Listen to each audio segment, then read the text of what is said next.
You're a good man, Ray, and I know you'll find the right woman. I'm just sorry I caused you so much pain. I said goodbye and drove home. I found a small apartment about a mile from the house where Deb and the kids lived. I found a two-bedroom apartment so the kids would have a place to stay when they were with me. I still stop by Amy's a couple times a week, usually to eat, but I like to visit them too. When the day of the barbecue came, I was on edge. I stood outside and waited for Angie to show up. I was greatly relieved when her car pulled up. She smiled at me and held out a bowl. Potato salad, and you better eat some. She smiled at me. She looked beautiful. I don't think she could look bad in my eyes. I felt so good when I was around her. I knew I had fallen in love with her, even though we never did more than kiss. Some things you just know. I just hoped she had some feelings for me too. I introduced her to everyone as my good friend. When I introduced her to Mom and Dad, she smiled and hugged each of them. Dad said right in front of her, "Don't miss her, Ray. We already love her and we don't even know her." Angie looked at me and smiled. I took that as positive feedback. When I introduced her to Amy, they both looked at me. "Ray, I never told you, but I met your sister when I was interviewing people for your parole. I didn't tell you because the subject never came up until now. I never imagined we would become friends. I told you I would never lie to you. That's why I'm telling you this now. Amy and I hadn't spoken since parole until she called me about the potato salad. Is there anyone else you've talked to that I should know about?" "Yes, Dad, your ex-wife Sue, and of course, Bob. I talked to your boss at work to make sure you would have a job. With the people who witnessed the bar fight, and of course, the police who arrested you. I did all of this as your attorney.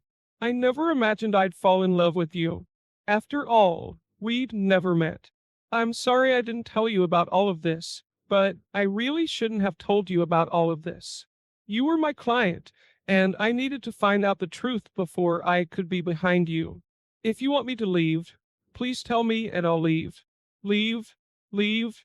You just said you were in love with me, and that's all I heard." I grabbed her and kissed her, then hugged her and introduced her to the rest of the family. I told Angie I'd be back in a few minutes. I had to pick up the kids. They were dying to meet her. When I got back, Kayla came over and introduced herself to Angie. "Hi, I'm Kayla. Are you Daddy's girlfriend? You're really pretty, just like Daddy said." "Hi, Kayla. You can call me Angie or AJ. You're a very pretty girl. It's really nice to meet you." Kayla said, "Come and meet my older brother. He's 10 years old and he's afraid of girls. Kyle, this is AJ, Daddy's friend." I saw Kyle shaking Angie's hand. She knelt down to talk to the kids on their level. I could tell by the way the three of them were talking that they were going to become friends. I walked over and joined them. "We like her, Daddy. She's so pretty and sweet," Kyle told me, who is not known for being talkative. Again, Angie just looked at me and smiled. The barbecue was great. Toward the end of the evening, I was talking to Angie when Kyle and Kayla came up to us. "Dad, remember how you said we were going to go to the amusement park in 2 weeks? Can Angie come with us?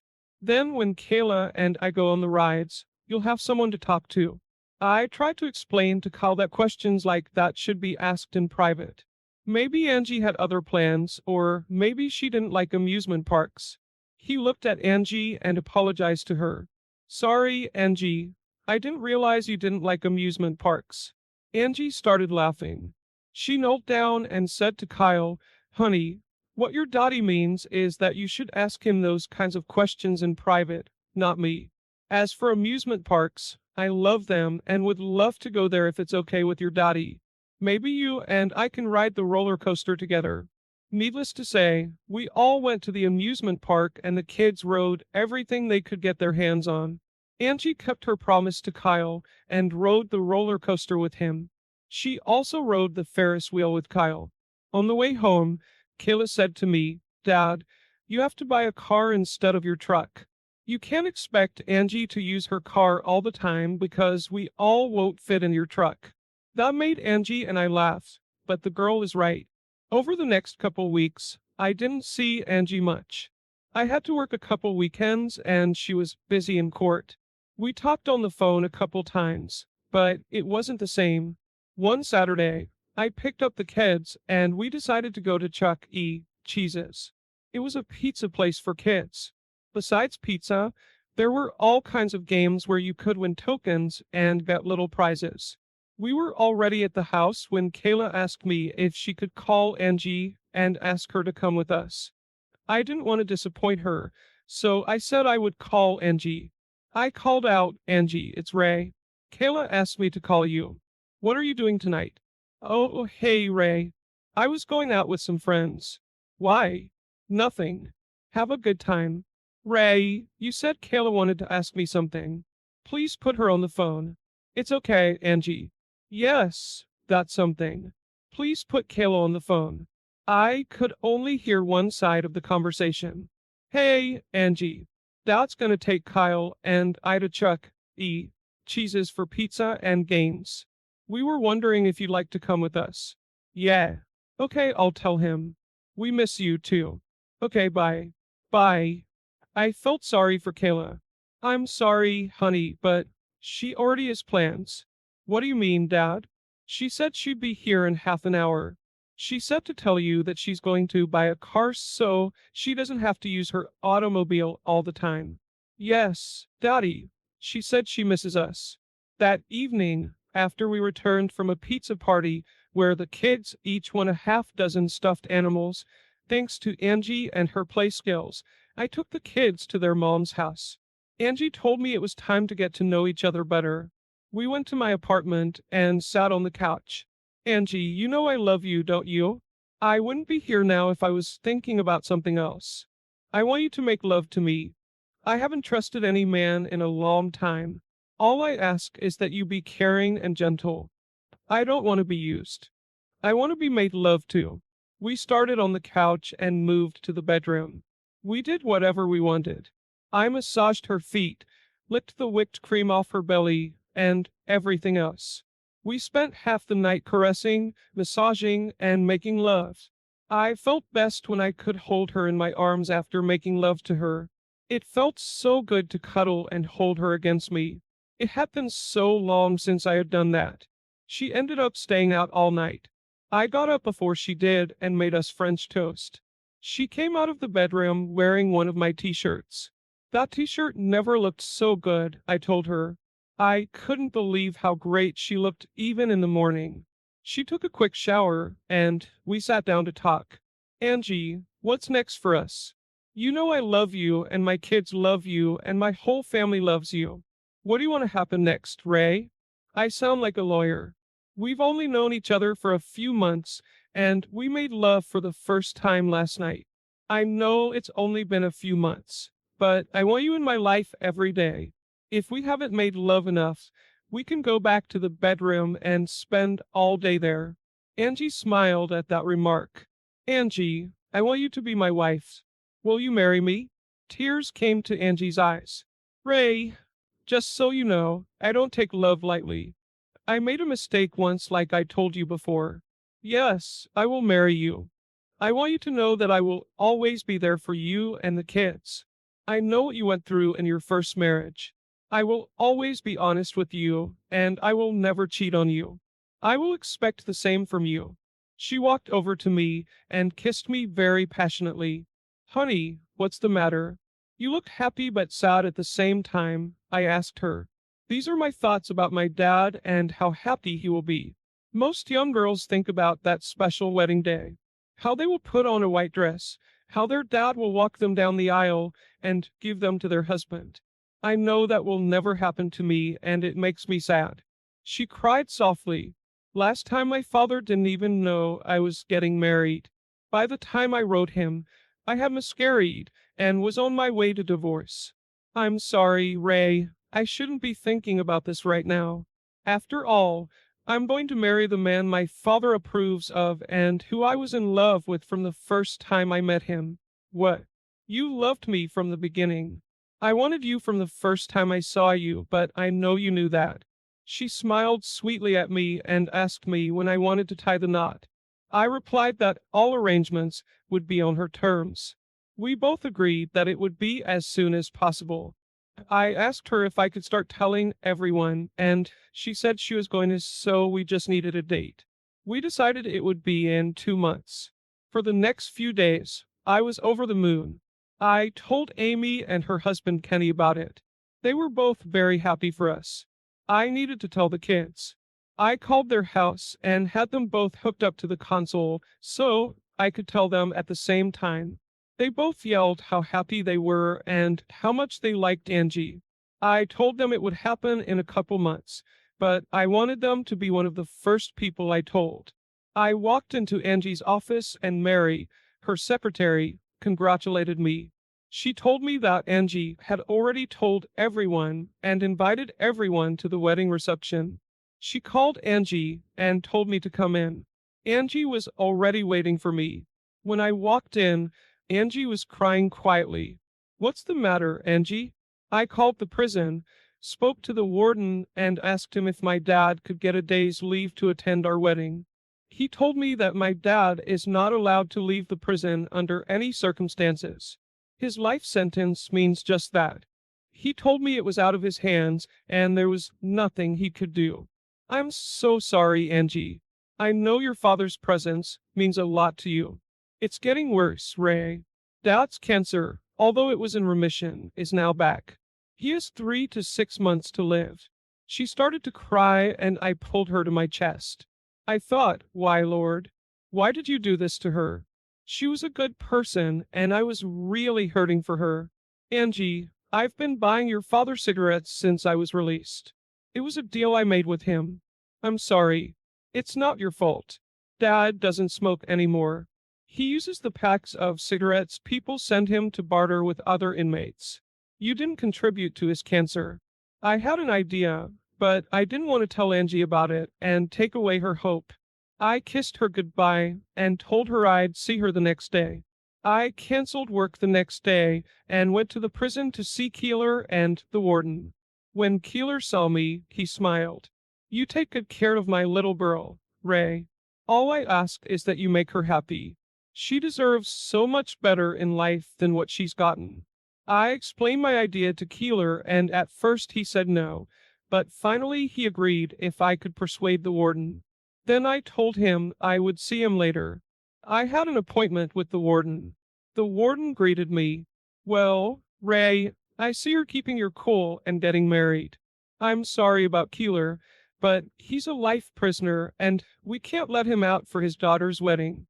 Warden, are you in full control of the prison and can make most decisions about the facilities? What's your point, Ray? Can we get married on the hotel grounds? We can use the chapel and Keeler can walk his daughter down the aisle. You and Keeler's daughter want to get married here? In prison just to have her father around? Is that what you're asking? Yes, sir. She hasn't seen her father in over 14 years and he is dying, as you know. All we ask is to use the chapel to get married. I know that prisoners have been married here before.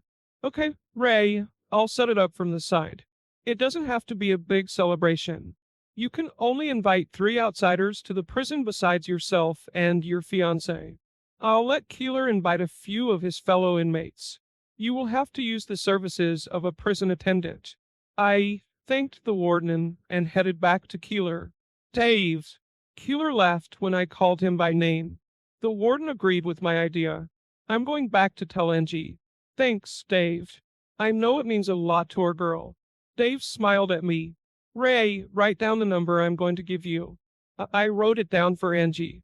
When you go to the bank, tell Angie to get her birth certificate. The account is in her maiden name. I wrote down the information and told Dave that I was sorry for his illness. Just take care of my little girl. That's all I ask, Dave replied. I went back to Angie's office. She saw the smile on my face and asked what was wrong. You don't mind getting married in prison? I asked. What? What are you talking about, Ray? I told her about my conversation with the warden and that her father would be allowed to walk her down the aisle. She started crying big, happy tears. God, I love you, Ray. I told her about the safety deposit box and we went to see what was in it. I'm Angelina Denita Miller, and I'd like to see my safety deposit box. Angie gave him her number, and he looked at her birth certificate. He walked us over to the safe deposit box, opened it, and left the room. The first thing we noticed was a note from her father. Dear Angie, if you're opening this box, it means you're either getting married or I've already passed away. I hope it's the former. In the little box is your mother's engagement ring. I know everyone wondered where it went, but I put it here for safekeeping. I want you to have it and wear it with pride. Your mother had her faults, but she loved you, and I know she would want you to have her wedding ring. There are also bonds here totaling over $15,000 that will help pay for your wedding. I formalized them before I was sent away. When you see your brother and sister, tell them there's a box for each of them, too, if they haven't gotten theirs yet. Only yours has a ring in it. Congratulations, and always be honest with your husband. With love, Daddy. Angie and I talked about our wedding. We decided to invite her brother Brad and sister Lisa if they would come. And also my sister Amy. We would invite family and friends to the reception, which would be held shortly after the wedding. Angie and Amy spent the next month getting everything ready for the reception. Everything had to be paid extra for since the wedding was so soon, but I wanted Angie to have as much of her dream as possible. Amy said she would use her digital camera and take pictures. Angie and I went to her brother and sister's house. She introduced me to them. They told me they didn't hate their father. They hate what he did. Angie explained to them what the wedding was and why she was spending it in jail. Both Brad and Lisa had tears come to their eyes when they learned that their father was dying. After they agreed to go to the wedding, Angie gave them their bank deposit box numbers. They were surprised that their father had set aside something for them. On the day of the wedding, Angie and I drove to the prison together. Amy and her husband came, too, but her husband was waiting for her in the car. When we entered the prison, I had a costume for Killer. One of the guards took it to him. I was wearing the tuxedo I had rented for the occasion. Amy went into the room with Angie to help her with her wedding dress. Angie didn't want me to see her until she entered the chapel. I went into the chapel to wait for Angie. Brad and Lisa walked in. Brad was going to be my best man, and Lisa was going to be Angie's maid of honor. There was a small piano in the chapel, and one of the prisoners was playing some songs on it. The guard brought in 5 other prisoners who were friends of Killer, Dave, and sat them down. The warden came in with the priest and smiled. He came up to me and said that after the ceremony, they had cake and punch for everyone. For a warden, he wasn't such a bad guy. The pianist began to play Here Comes the Bride, and everyone stood up. Angie walked through the door, accompanied by her father. Both had tears running down their cheeks. Angie had gotten her wish. Her father would walk her down the aisle on her wedding day. When they were in front of the chapel, everyone took their seats except for our little wedding party. Another guard came in and closed the door. The priest pronounces, "Who gives this woman to this man?" "Yes, sir." Dave replied proudly and sat down. "Angelina Juanita Miller Brady, do you take Raymond Michael Harper to be your husband?" The priest continued his presentation and then asked me the same question. We made sure he answered, "To love and honor from this day forward." That's how we both felt. No one was ever to come between us.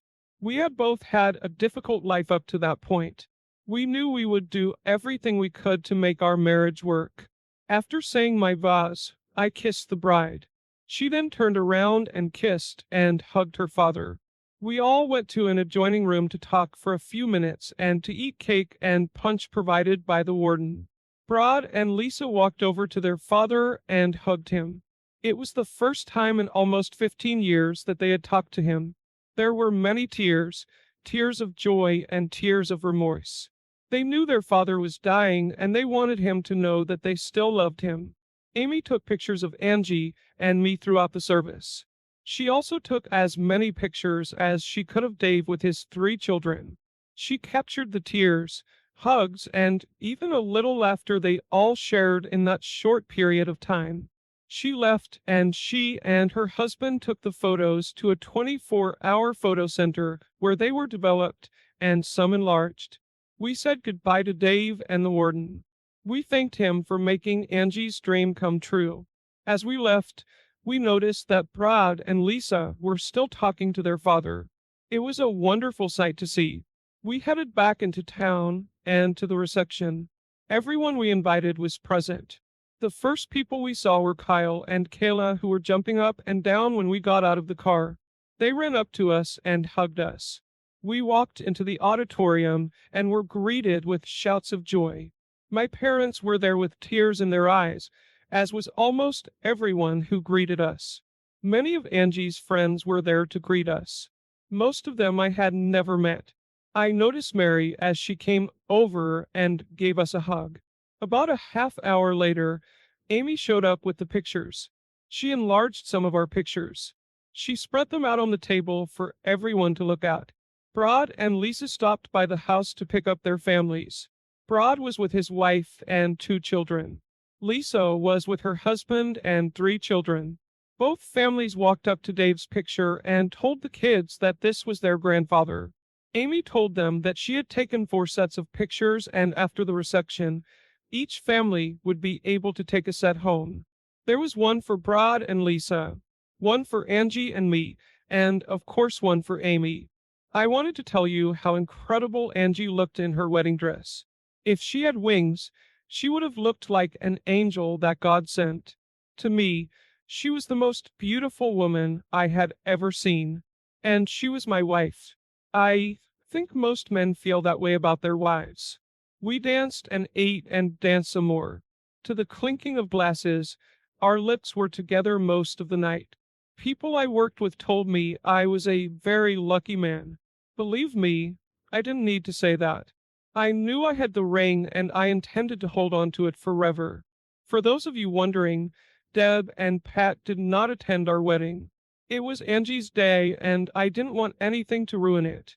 Seeing her and her father walk down the aisle, seeing her brother and sister make peace with their father, the family becoming whole again. I will never forget that day. Epilogue. It's been 6 months since our wedding day. Debbie and Pat got married last month. I was pleased to see that she is really trying to get her life together. My children tell me that Pat is treating them well.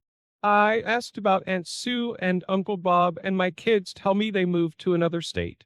I was moved to the day shift so I could see the kids more often and be home with Angie every night. She was pregnant with our baby. 3 months after we were married, Dave Keeler passed away. The kids visited him every month until his passing. It was sad, but we had time to tell him about Angie's pregnancy. We told him it was going to be a boy and we would name him David Raymond. That brought a smile to Dave's face. I look back, remembering everything that happened. The cheating wife, prison, meeting the woman of my dreams, and then marrying her. Now I was starting over and about to be a father again.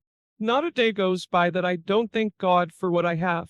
I thank Him for giving Angie and me another chance at happiness. That's it. Thanks for watching. I hope you enjoyed it. So subscribe to my channel and watch the next video.